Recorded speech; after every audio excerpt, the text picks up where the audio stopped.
In India, there are basically three types of companies: sole proprietorship, private limited companies, and public limited companies.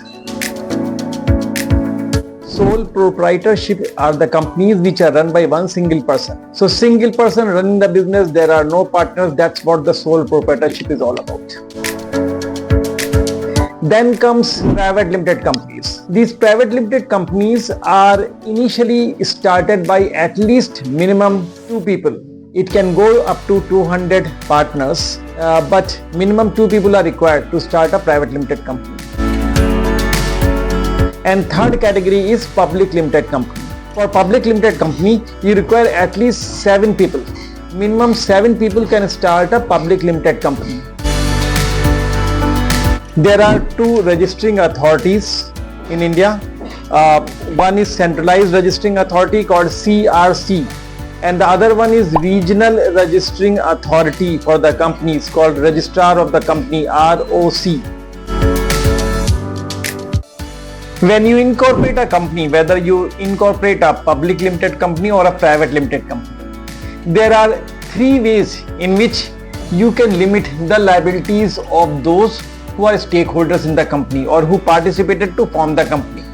The first method is, or the first feature is, limited by shares.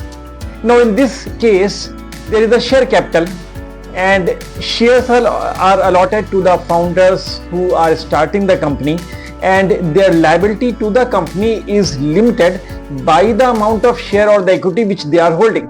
Second way is limited by guarantee. Now in this case, there is a share capital or there may not be a share capital. It's not mandatory to have a share capital, but there is certain guarantee made to all those who are founders to this company when the company is winded up. This type of company is suitable for charitable trust, some sort of non-profit work. And then there is a third way, and that is unlimited liability. In this company, there is a clause that the liability of everyone who is participating in forming the company is unlimited.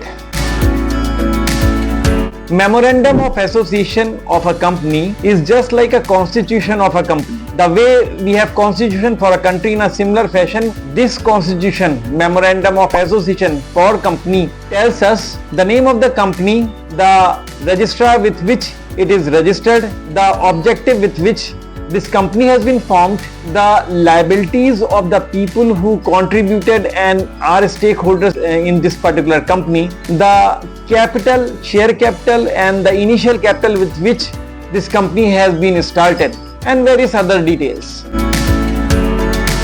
There is another important document of the company called Article of Association, AOA. AOA is just like you have Resident Welfare Association, RWAs, and their bylaws. In a similar fashion, AOA is containing the bylaws for the company.